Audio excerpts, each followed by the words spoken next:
there are lots of threats to your attention, and I want you to imagine your attention as a kind of area or zone of focus that really needs protecting from just about everything in the outside world.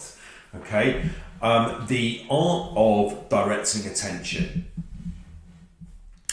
is something that is a central themes of Buddhism, meditation, and what I want to do is to take it up from a slightly different angle and really make you, or bring your attention to the fact that your attention and how you direct it is so important to the way that you deal with problems and with pressure, and also that this attention is constantly or continually under threat.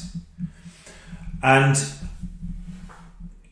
I think it's also really, really important that we kind of go about cultivating this practice of making sure that your attention is not being continually interrupted or degraded by other distractions, and believe me, the world is full of them.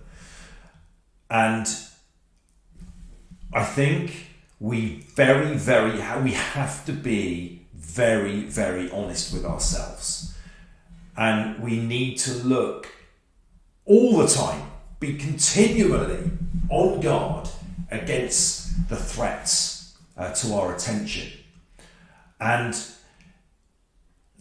those, I think, they come in different forms and different categories, and we are going to look at those in a lot more detail.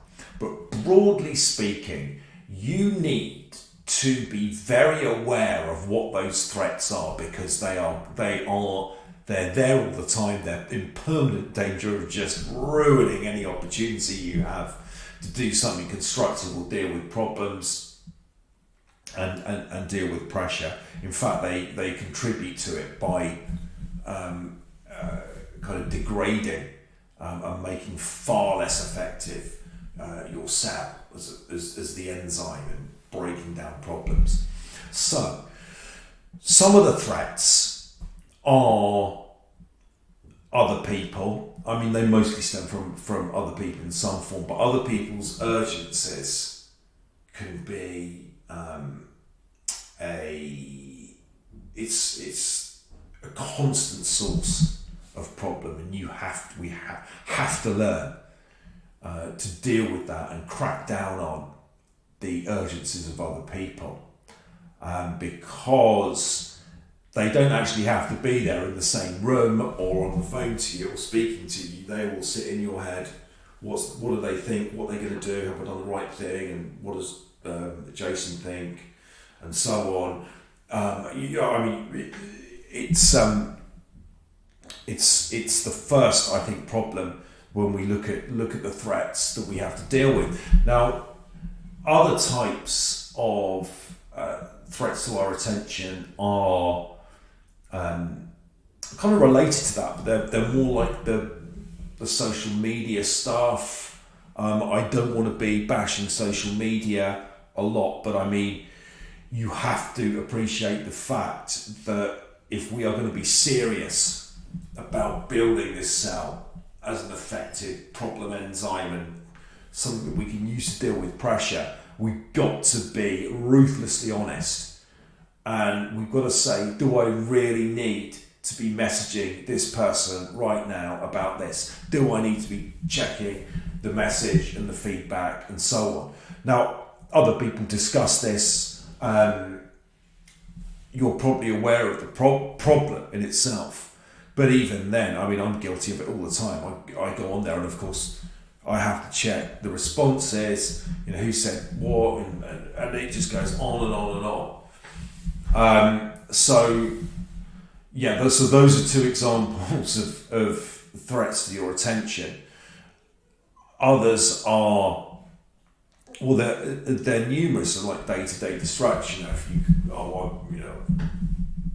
may want to watch this series of Netflix, okay, and hours are just knocked out of the way. I need to. The news is another problem, okay.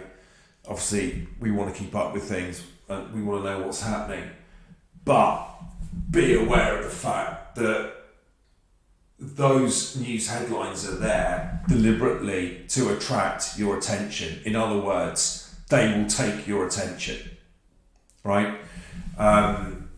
Doesn't matter how clever you are, even how sophisticated you are in this. You could those headlines are there to literally to grab it and take it away from you. So these are the type of threats to attention that I'm talking about when I'm saying that, look, it's under constant threat and we need to really be brutally honest and really root out these threats to attention, and we need to do it on a daily basis. That's what's going to make your cell much stronger and able to deal with the problems and the pressures.